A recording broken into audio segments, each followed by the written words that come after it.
Alrighty, here we go. Side work Saturday. Today's patient, this 2009 GMC Sierra. It's got a 5.3. And we are doing 16 new lifters.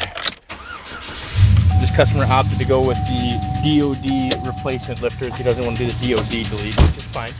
So we're going to do that. You can hear that ticking sound. That's the sound of a collapsed. They have collapsible lifters. And this one's not popping up, so we're gonna go ahead and rip this motor apart. We're gonna pull the freaking the intake off, the heads off, and then get some new lifters in there. Stay tuned. I'm gonna get started. Alrighty, here's a quick little update. Just got the intake, all the coil packs off, and everything. Working on getting everything cleaned up so I could take the cylinder heads off. To do that, I still gotta take the accessory bracket off there. Drape that forward, and then I got to go underneath, disconnect the exhaust at the Y pipe down there. Then I could pull the manifolds off on both sides, and then we could pull the cylinder heads. Gee, it's coming right along.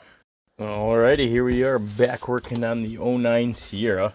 Had to take care of some business yesterday, so I had to wrap it up. But got the exhaust manifold off on this side, got everything apart, drained all the coolant out, and now he's going to pull the bolts off, pull the passenger side cylinder head. I'm going to do this side first, and then I'm going to do this side. So I'm about to pull that off, but yeah, it's looking pretty good so far. All right, as you can see, we just got the passenger side cylinder head off. Kind of cleaned everything up a little. Now we're going to pull the lifter trays out and yank the lifters and see the damage. So let's see. Got a little dirt down there. Oh, shit. Got to grab that. Those two look okay.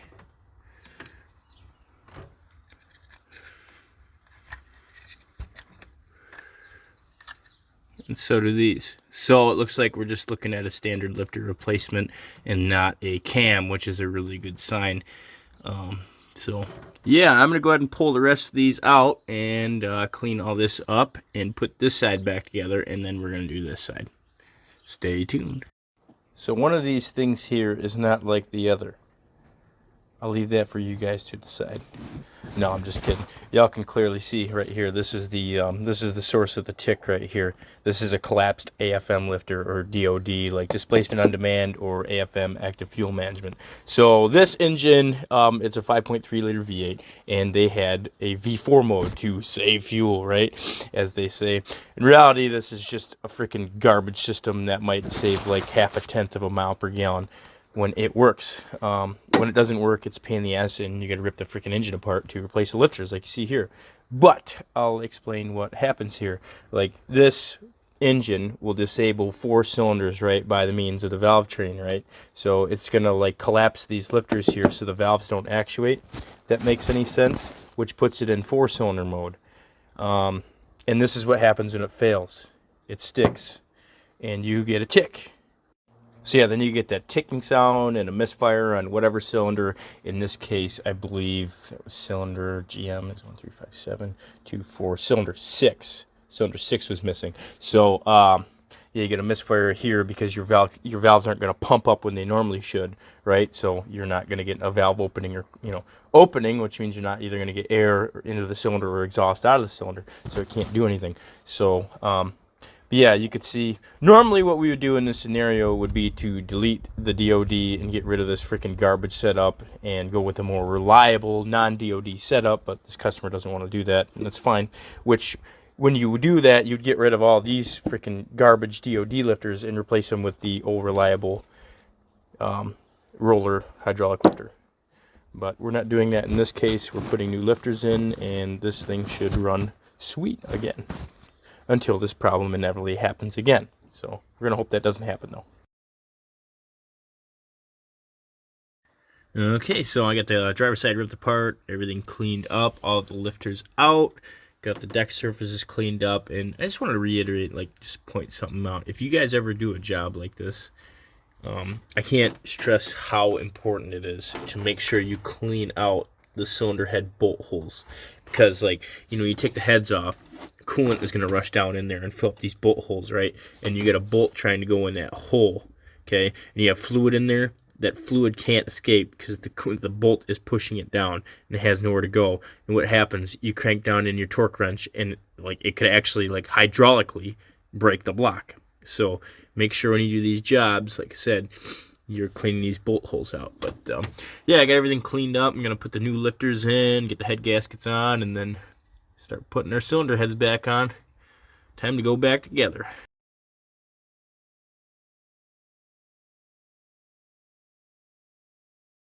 All right, now for my favorite part, putting these heavy ass cylinder heads on.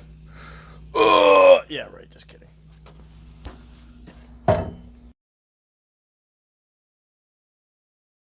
Alrighty, we're on to my favorite part. This is the upswing. So now we're more than halfway there, and now we can start putting everything back together. Got the heads on, got these head bolts.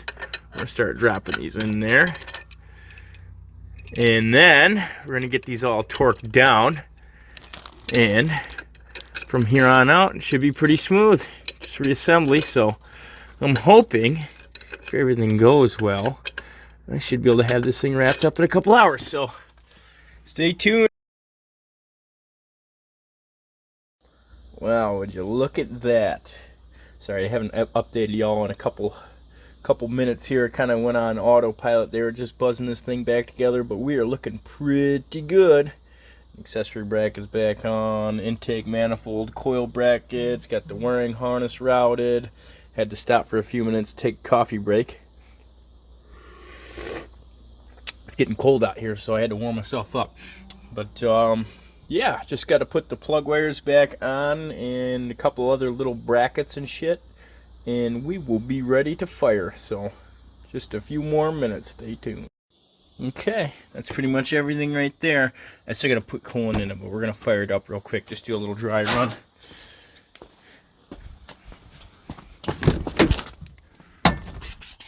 Where are the... There they are.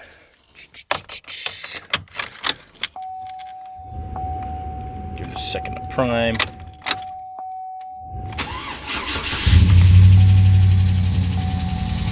It's going to tick for a second while it gets oil pressure.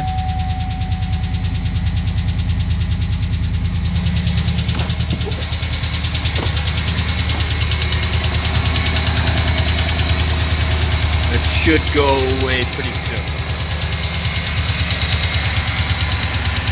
But yeah, there she is, back up and running. 0953. All right, we got some coolant in her.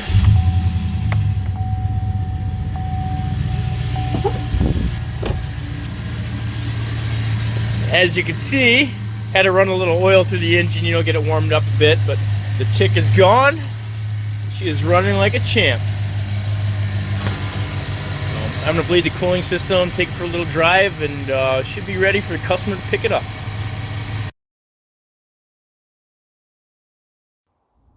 Alrighty, I think that's about a wrap.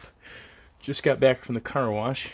Wanted to clean up underneath the hood of this truck. Took it on a test drive and everything, and wanted to clean all the residual oil and everything that spilled and all that. This thing was pretty dirty under the hood, so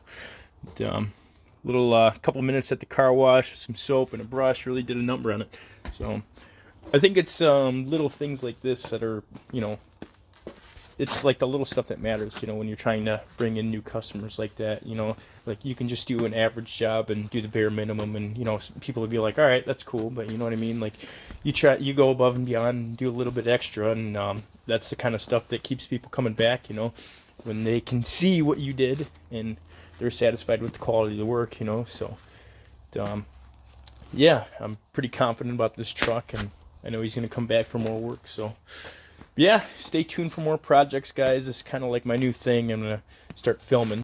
Yeah, I'm going to start filming everything and start putting more videos on my YouTube channel. I've had a lot of you guys ask me or tell me, like, hey, you should do the YouTube thing. So I'm going to give it a shot. I want to order a camera mount or like a tripod or something like that to film my work and everything. But this is kind of a trial run, like I did a little bit last weekend, but not a whole lot.